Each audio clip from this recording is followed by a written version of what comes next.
entonces a grabar. En el nombre del Padre, del Del Hijo Padre, y del del Hijo y del Espíritu Espíritu Santo. Santo. Amén. Amén. Señor, en esta noche, cuando recordamos el poder y la autoridad que les has dado a los arcángeles, donde los tenemos a ellos como intercesores, como tus guías, tus ayudantes,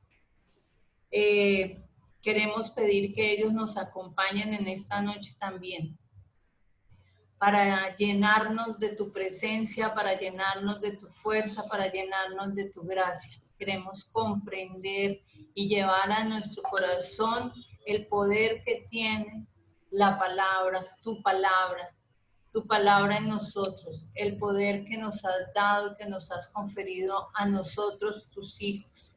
Señor, queremos en esta noche colocar ante tu presencia a nuestra familia, a nuestra vida, todas las palabras que de pronto hemos pronunciado mal, por desconocimiento, por rabia, por diferentes circunstancias, Señor. Tú tienes el poder para deshacer esas palabras maldichas. Y también, Señor, queremos comprender esa autoridad que tiene el nombre de Jesús. Y esa autoridad nos permite a nosotros bendecir, atar y desatar en el nombre del Señor, en el nombre de tu Hijo Jesús. En esta noche, Padre amado, queremos unirnos en oración, pidiendo tu protección, pidiendo tu amparo, pidiendo tu bendición. Que las palabras que salgan de nuestra boca sea para lo que fueron creadas, con la fuerza y el poder tuyo, para bendecir, para sanar, para liberar, no solo a nosotros mismos, sino a los que tenemos bajo nuestra autoridad, a los que tenemos cerca, a las personas que están a nuestro lado, Señor. Qué grande es tu amor y qué poderoso eres y todo lo que has conferido a nosotros, tus hijos. Ayúdanos a aprovechar esto que tenemos y esto que a veces no hemos sabido valorar.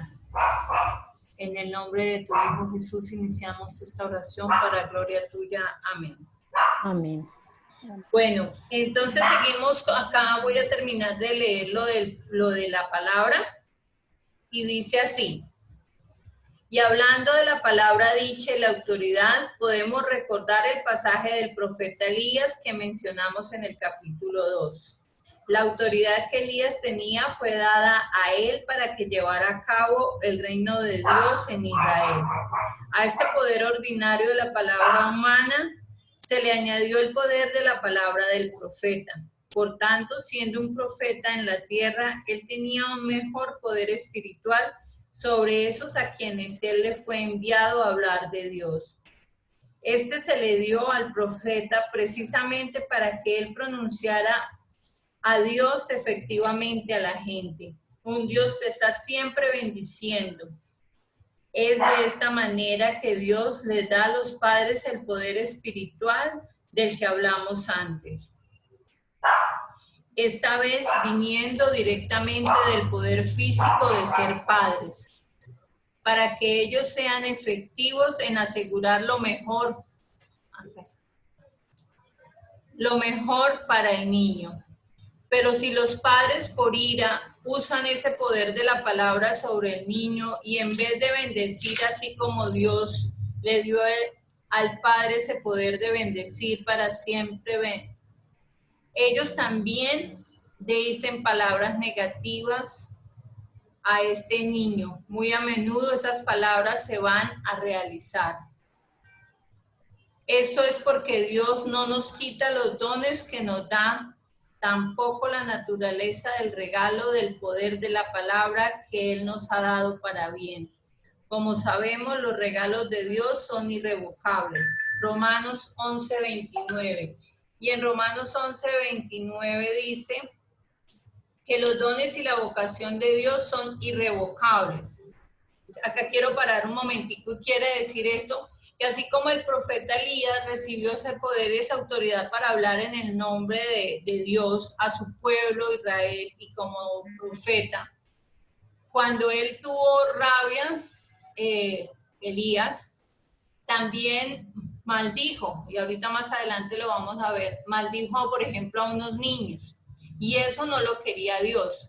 Pero como dice acá el Padre, esos dones que Dios nos ha dado, Dios no nos los quita. Y así como podemos aprovechar esos dones para bien, los podemos aprovechar para mal. ¿Sí me hago entender? Porque el poder está dado. Entonces nosotros tenemos poder, la palabra de nosotros tiene ese poder. En nuestros hijos, estábamos hablando específicamente el caso de nuestros hijos, podemos usar y es para eso que nos dio ese poder Dios, para bendecir a nuestros hijos, para desearles el bien, para que ellos estén bien. Pero si nosotros a cambio de bendecirlos o decirles palabras buenas, le decimos lo contrario, pues entonces tendrá los efectos contrarios, porque ese poder sigue estando en nosotros. Dice acá, ahora entendemos cómo Elías pudo 2 veces llamar el fuego del cielo para que consumiera a los guardias del rey, hasta que Dios le dijo, vete con ellos. Prácticamente él le dijo, para de hacer eso, solo vete con ellos. Puedes terminar todo el ejército así. Aparentemente el fuego seguía mientras Elías lo llamaba, pero él no estaba llamando el fuego en el nombre de Dios. Era su asunto.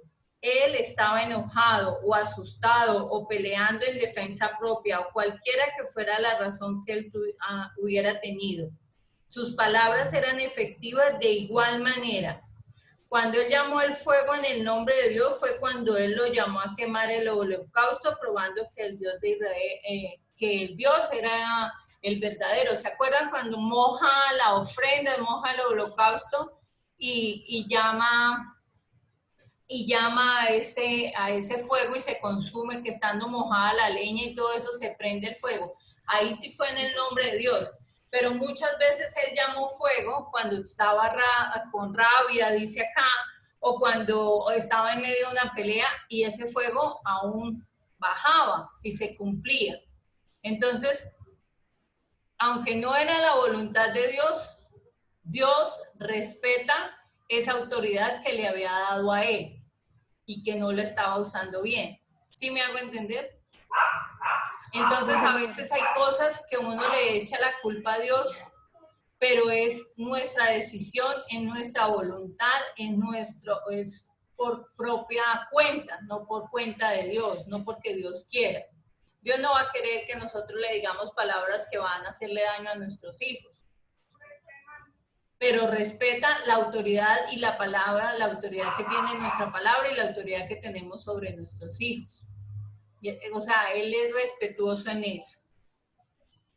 Dice acá, una situación similar a la de Elías es la de que los discípulos de Jesús. ¿Se acuerdan cuando los discípulos de Jesús le dicen a Jesús que habían unos que estaban hablando en nombre de ellos y que no era del grupo de ellos, que si los mandaban a echar fuego y que estaban bravos?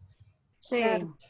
Bueno, dice en Lucas 9, 51, 55, dice, y preguntándole si ellos deben llamar el fuego para que baje del cielo y consuma la villa de la samaritana, que rehusó recibirlos, y Jesús les dice que no lo hagan. Pero dice acá el padre, el escritor, dice, si ellos hubiesen llamado el fuego, quizás hubiese bajado el fuego y hubiese quemado eso. O sea, porque ellos tenían esa autoridad de los apóstoles, tenían esa autoridad que Dios les había dado, tenían la misma autoridad de hijos de Dios, del ser del pueblo de Israel que tenía Elías. Entonces, ellos sabían de eso porque hablan de lo mismo que Elías estaba hablando, que es del fuego. Y Jesús lo que hace es pararlos y decirles que eso no está bien, indicarles. Pero donde Él no haga eso, hasta de pronto ellos lo hacen. Y lo hacen no porque Dios quiera que eso pase. Lo hacen porque ellos tienen rabia de que ellos no los dejaron entrar, no pudieron ir allá. Entonces a veces uno por rabia termina uno aprovechando de los dones que uno tiene para mal. para hacerle de pronto daño a otras personas. Claudita se salió. ¿Sería que le pasó algo a la conexión? Pero no ha vuelto. Sí, se salió. Buenas noches, yo llegué tarde, Dios mío. Hola, hola Clarita, Ay, tranquila. Clarita. Yo dije, Hola, pronto, yo le mandé el link porque yo dije, de pronto fue que no lo he visto. No, es que salí tarde del negocio. No, pobrecita. Pero bueno, acá estoy. Sí, no, hace poquito empezamos. Hola, Bueno, Clarita. dice, bueno, ahora dice, él quiere que continuemos con la naturaleza suya. ¿Y cuál es la naturaleza suya? Que las personas sean bendecidas. O sea, Dios nos da la autoridad de la palabra, pero para bendecir. Eso es el querer de Dios. Pero eso va a depender de nosotros cómo usemos esos dones que Él nos ha dado. Dice, y aunque hayan actuado mal, ellos serán bendecidos. De hecho, ahí es cuando ellos más necesitan la bendición. Entonces, Jesús, ¿por qué les dice que no les echen fuego? Jesús lo que quiere es que esas personas que están duras de corazón, que esas personas que no escuchan la palabra, que los apóstoles a cambio de echarle fuego las bendiga. ¿Se acuerdan que nosotros habíamos hablado que cuando uno oraba por una persona que de pronto actuaba en contra de uno y que uno oraba por esa persona, el Señor actuaba sobre esa persona y terminaba uno como recibiendo, como viendo el cambio en esa persona? Entonces, eso es lo que dice que Él quiere que continuemos transmitiendo su naturaleza y que su gente sea bendecida. Aunque haya actuado mal, ellos serán bendecidos. De hecho, ahí es cuando ellos más necesitan la bendición, para que les ayude a revivir, para que puedan ver mejor y para que todo ande bien para ellos, porque Dios está siempre bendiciendo aún allí.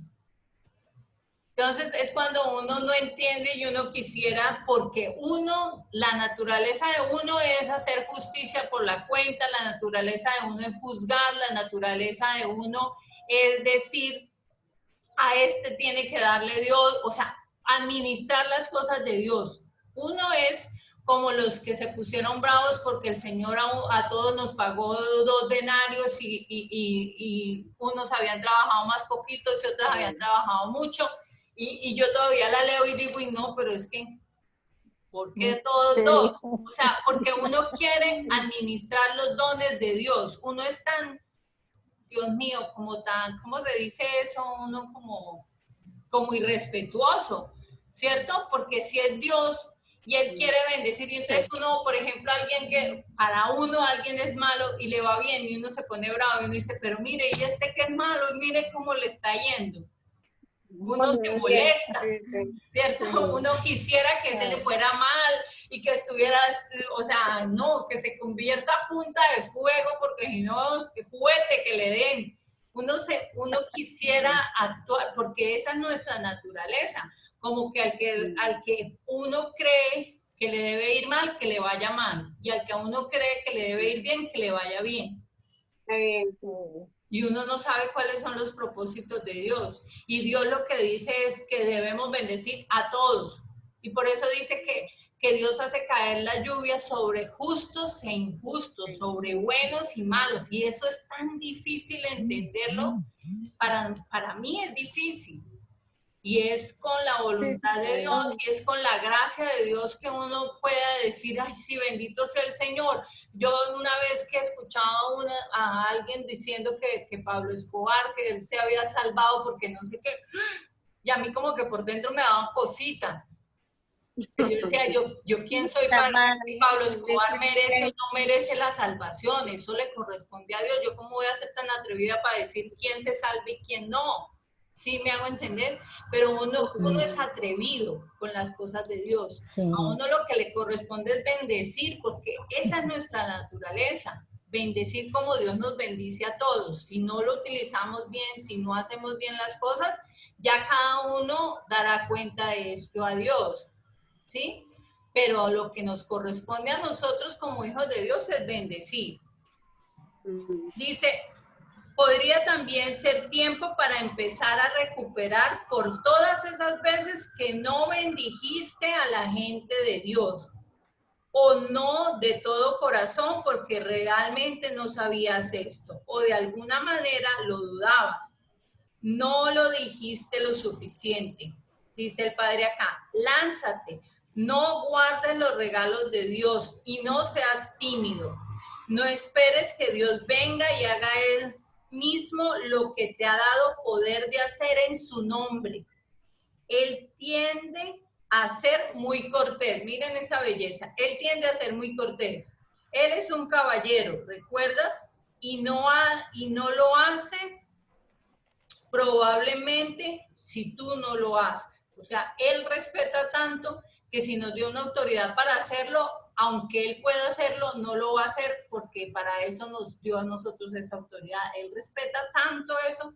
Nosotros somos irrespetuosos, pero Él sí es muy respetuoso de la autoridad que nos ha dado. Entonces acá dice que el Padre entendió, y desde ese día que Él entendió que nosotros tenemos poder en la palabra para bendecir, Él se prometió a sí mismo, dice el Padre, de bendecir a todo el mundo y bendecirlo muchas veces y bendecir todo lo que por donde Él llegaba, bendecir a todos. Y entonces dice que Él una vez le dijeron que fuera a bendecir una casa y Él se fue, y que estando bendiciendo la casa había una mujer embarazada y Él cogió y dijo, voy a bendecir a este bebé. Y que la señora se emocionó tanto que el Padre lo estuviera bendiciendo, y dice que la iglesia tiene oraciones para bendecir bebés, pero que poco las usan. Y que la señora le ha dicho, ay, Padre, bendígamelo 1000 veces. Entonces que el Padre dijo, aprovechemos que yo era tímido para esto y ahora no. Entonces dijo, yo lo bendecía 1000 veces. Y que esa noche había orado y lo había bendecido 1000 veces a ese bebé. Y que la familia estaba feliz de recibir esa bendición. Entonces, él dice que cómo sería el mundo y cómo serían los bebés, los niños, si nosotros los bendijéramos. O sea, si nosotros desde el vientre, y nos pide a nosotros que si vemos pasando una mujer embarazada, nosotros hagamos la oración y digamos, Señor, bendice a este bebé que lleva esta mujer en el vientre. O sea, nosotros como que ya sabemos del poder de la palabra, podemos decir, cuando vea, no necesariamente tengo que decirlo duro, pero si yo voy en un bus, decirle, Señor, bendiga al que va conduciendo, bendiga a los que van conmigo, bendiga al que está a mi lado, o sea, bendecir a todas las personas que están a nuestro alrededor, pues mucho más a nuestra familia, pero a todos los que tengamos a nuestro lado, podemos bendecirlo. Y dice el Padre que hay muchos, dice, ¿qué pasaría si toda la gente bendijera a los bebés en el vientre cuando ellos están pasando por el lado?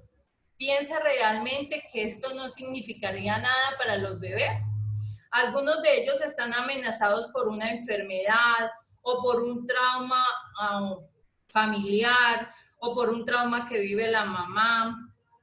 Dice que nos acordemos de los traumas que hablamos de la niñez. Dice, o algunos están amenazados por un aborto involuntario o aún voluntario, o la muerte. Dice, y bendiciéndolo cuando pase cerca, nosotros no perdemos nada. Con bendecirlo no perdemos nada. Y sí, el bebé va a recibir, o sea, puede que nosotros ni siquiera nos enteremos qué pase con ese bebé porque nunca más volveremos de pronto a ver a esa mujer. Pero qué bueno poder hacer algo bueno. O sea, qué bueno que cuando lleguemos a dar cuentas a Dios diga, ¿se acuerda tal persona que usted bendijo? Pues ese bebé pasó tal cosa. Cuando nos pase allá la película del Señor y diga, mire, por esa bendición suya, mire lo que pasó. ¡Ay! No, yo estaría dichosa. O sea, por eso nos salvemos. Sí, o sea, hay muchas, miren, del testimonio de Gloria Polo, algo que a mí me llamó mucho la atención es el poder de la intercesión y cómo ella contaba de todo el testimonio del infierno y demás. Lo que a mí más me impactó fue saber que a ella la salvó la oración de un campesino que se enteró de esa noticia. O sea, a mí eso me parece maravilloso. Qué linda, ¿no? Saber que No que ni la conocía ni nada.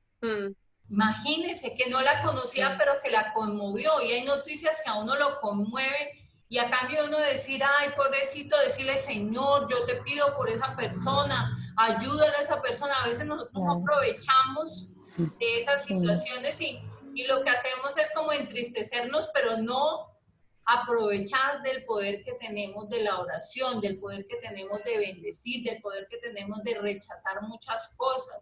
Por ejemplo, ahorita en Colombia, de bendecir a nuestro país. A veces nosotros nos dedicamos solamente a hablar mal de nuestro propio país, a hablar mal de los gobernantes, a hablar mal de todo.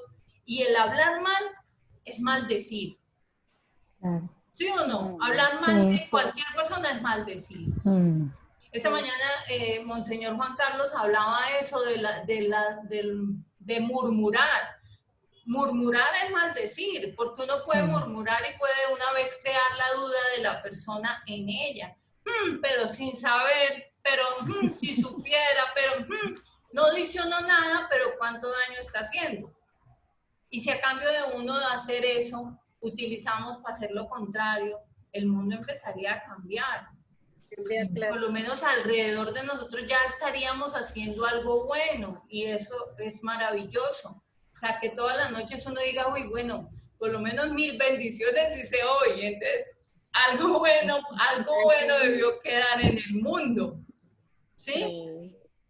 Bueno, dice, sin embargo, cuando estas maldiciones, bueno, entonces hablamos del poder de bendecir, pero también dijimos que con esa misma autoridad, como bendecimos, maldecimos, ¿cierto?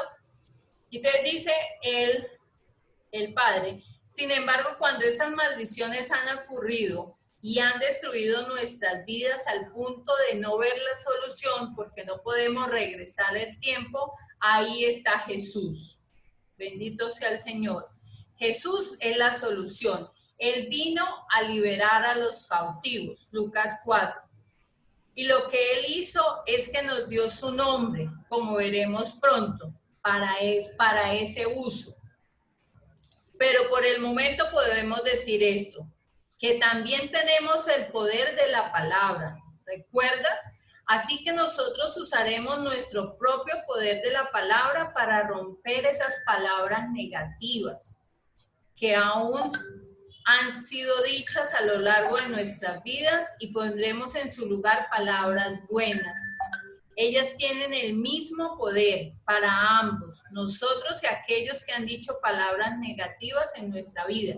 Es decir, si a nosotros, por ejemplo, nuestras mamás nos dijeron palabras que nos hirieron, que nos hicieron daño, nosotros no podemos regresar al pasado, pero en este momento, en el nombre de Jesús, sí podemos decir que rechazamos esas palabras que fueron dadas a nosotros. Si de pronto sabemos, por ejemplo, yo conozco muchos casos de mamás que maldicen los hijos porque no se casaron con el que querían, o porque no hicieron lo que querían, o que les vaya mal en ese negocio, tal, o sea, a veces uno mismo se entera, ¿no? O no solo la mamá, sino de pronto un familiar o algo. Entonces, como uno ya tiene ese conocimiento, uno en oración le dice que en el nombre del Señor rechaza esas palabras y que en el contrario bendice su negocio, bendice su familia. ¿Sí me hago entender?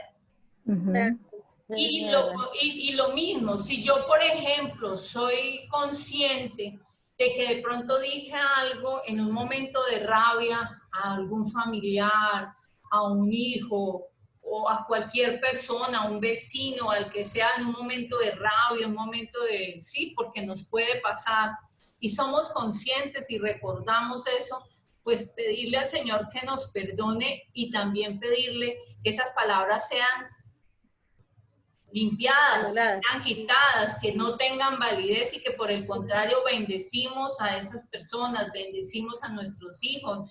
A veces, por ejemplo, uno dice mucho, es que usted no es bueno para tal cosa, es que usted no hace tal cosa, o sea, no necesariamente tiene que ser ni groserías ni maldiciones como tal, pero son palabras negativas que están afectando a esa persona, ¿sí?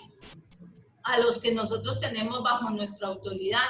Entonces, podemos Ya que conocemos ese valor que tiene nuestra palabra, podemos arreglar, por así decirlo, lo que de pronto hemos hecho mal.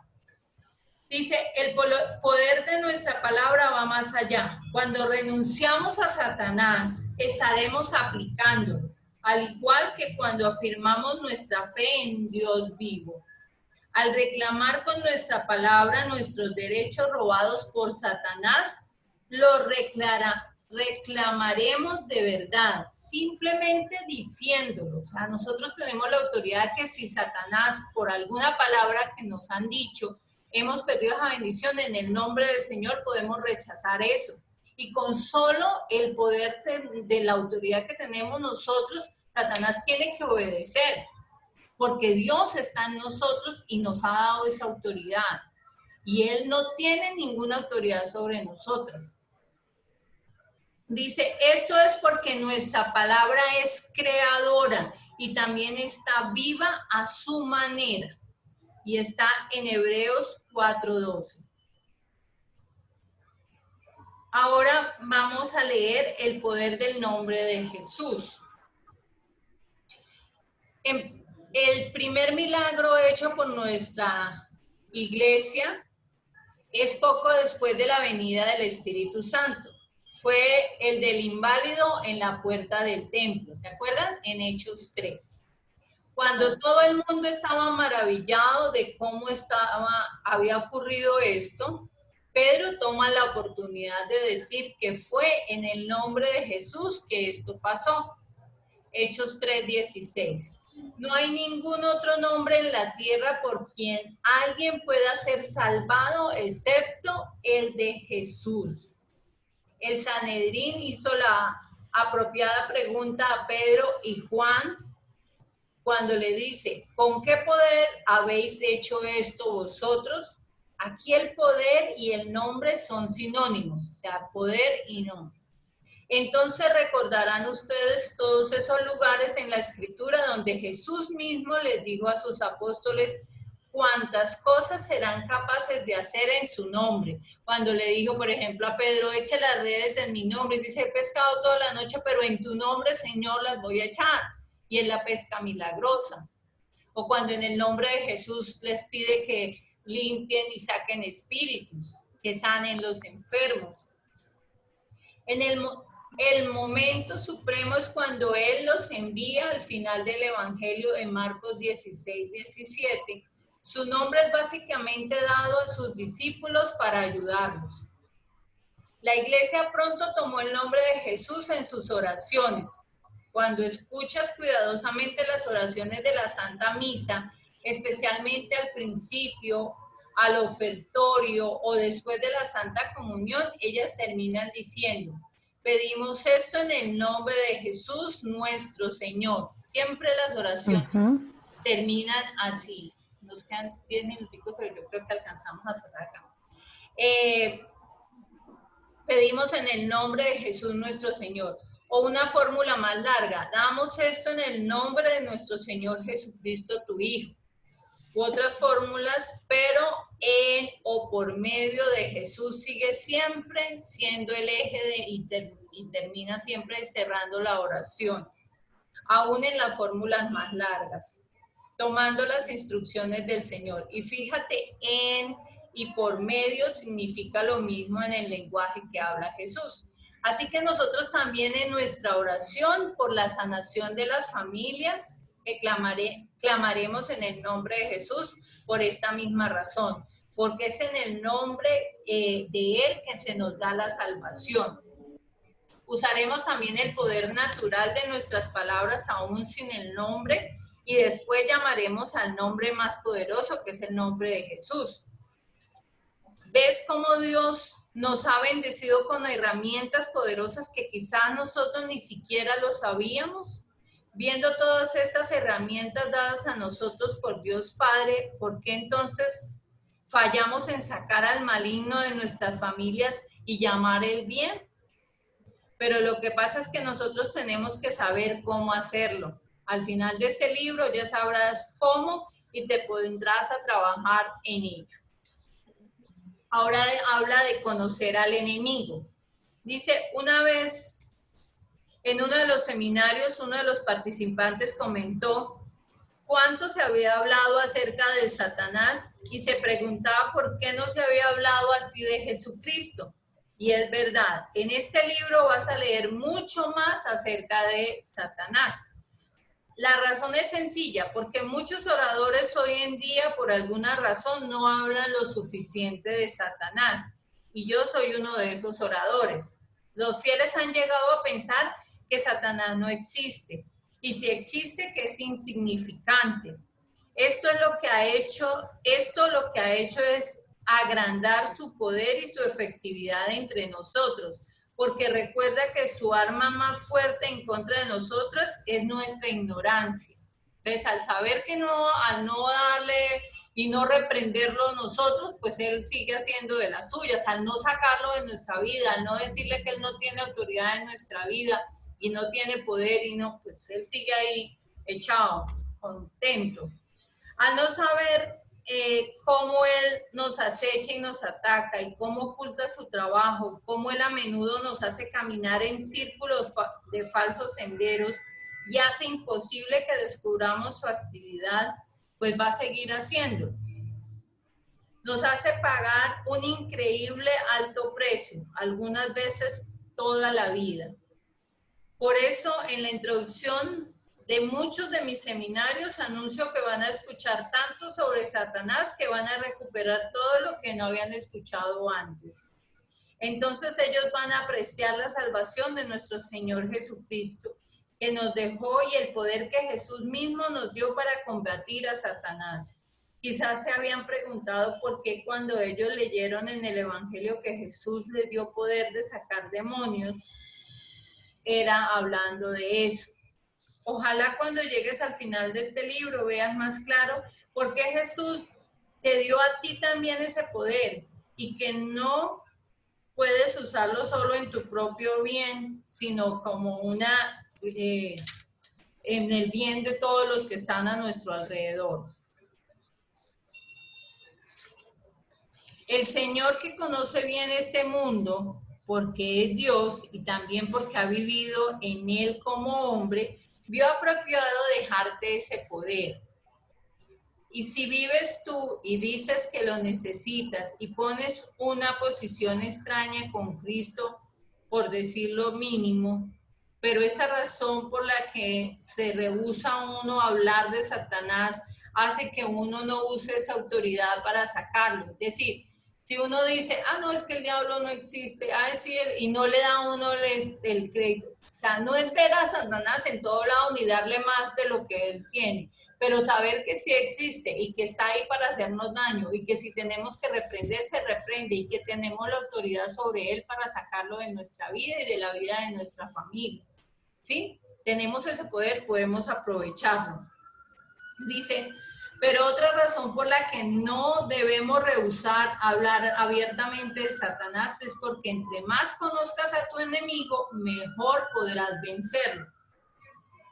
Si nosotros desconocemos cuáles son sus tácticas, si nosotros nos hacemos los locos y decimos, pero esto qué ha pasado, ¿sí? Pues él va a aprovechar y va a seguir haciendo mal.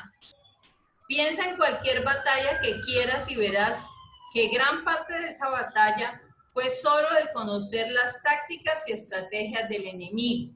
El conocimiento del enemigo y sus estrategias o no es equivalente a ganar la batalla o perderla. En la batalla por la vida cristiana significa que la ignorancia del enemigo principal de la vida decidirá si ganaremos o la perderemos. En el primer centenario de la cristiandad, los monjes iban al desierto de Egipto a combatir a los demonios. Era tan importante que no esperaban a que los demonios vinieran a ellos. No, yo no lo haría, gracias. Sino que iban a perseguirlos al desierto. Y por su éxito lo conocemos y por su éxito los conocemos hoy porque muchos de ellos son santos. Imagínense, por el combate que ellos tuvieron. Ellos estaban armados de conocimiento sobre los ataques de Satanás y de cómo resistir esos ataques. El Padre Pío Era uno de los que eran súper atacados por el demonio. ¿Te has preguntado alguna vez por qué tú no podrías hacer lo mismo que un santo y hacerte santo? Solo conociendo a Dios, su vida en nosotros no es suficiente. Debes conocer a Satanás también para poder combatirlo. Y ahí terminamos el capítulo 4 y dejamos hasta ahí porque nos quedan 2 minutitos. Miren que, a mí